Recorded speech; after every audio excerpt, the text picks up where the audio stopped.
Britain on Tuesday mobilized hundreds of soldiers to Cyprus to help its nationals evacuate following a significant escalation between Israel and Hezbollah, and has also urged people to leave immediately.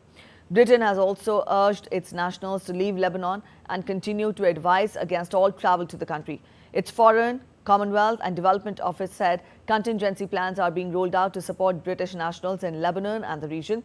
Around 700 troops backed by the border force would move to Cyprus. The Air Force also have aircraft and transport helicopters on standby to provide support if necessary. Meanwhile, British Prime Minister Keir Starmer on Tuesday called for restraint and de-escalation on the border between Lebanon and Israel.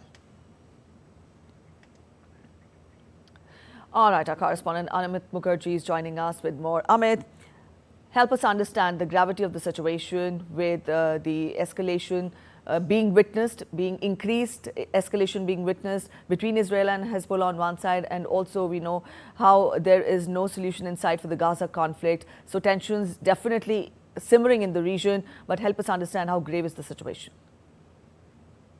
Well, Preeti, if you look at the whole situation, this is nothing new because this escalation was bound to happen. Ever since the Hamas people abducted people from Israel on October 7th, Hezbollah has been constantly attacking every now and then the northern territory of Israel. Rocket launchers were being used constantly at intervals. And at one point in time, it was quite evident that this kind of an escalation is going to happen, but nothing was done at that point in time. Of course, the international community is now asking for de-escalation of the situation. But as far as Israel is concerned, now it's very, very clear. It's going to go all out as far as this engagement with Hezbollah is concerned. Initially, the engagement was only restricted to the northern borders of Israel, but now Israel has penetrated deep inside Lebanon, and as you are well aware, the viewers are also well aware, for the last 1 week or so, more than 1 week, Israel has been conducting very targeted raids on Hezbollah sites in Lebanon, Beirut to be very, very specific. Now, Israel is very clear now, the kind of intelligence they have gathered, that Hezbollah is part of the homogeneous society, which is kind of residing in Lebanon. And it is kind of mixed with the civilian population. It has been using several civilian infrastructure to launch and been using them as launch pads for rockets against Israel. So now, I mean, in fact, yesterday also Daniel Hagari, one of the commanders of Israel, made it very, very clear that the war is no longer restricted only to the border areas. They're going to dissipate. They're going to kind of dismantle every machinery of Hezbollah along the border, and for kilometers, they don't want any kind of launch pads which were being used along the borders to attack Israel.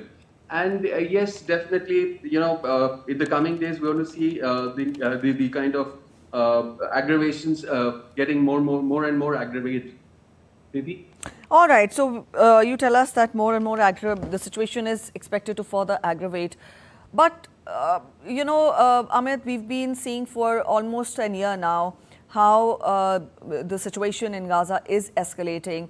At the same time, Israel is being attacked, from Hezbollah also, and also there are strikes from Gaza. Right. What options do really we have inside? Do we really see stability in the region in the days ahead? Because we're seeing internationally also many efforts are being put in place to restore peace in the region at the UN also, and also how the US, the UK are trying to that Israel and Right. Gaza mend the ways. But then, is a solution really in sight for the region? Well, it would be very speculative, but as of now, Preeti, I would like to put it in very, very clear words. There is no, it's not in sight as far as de-escalation or a ceasefire is concerned. It's not at sight anytime in the near future. Because even if you look at, Iran's president also made a statement at the UN General Assembly this morning, today, that, the kind of assault that is being carried out by Israel should not be left untouched. The world community should join together to kind of condemn it.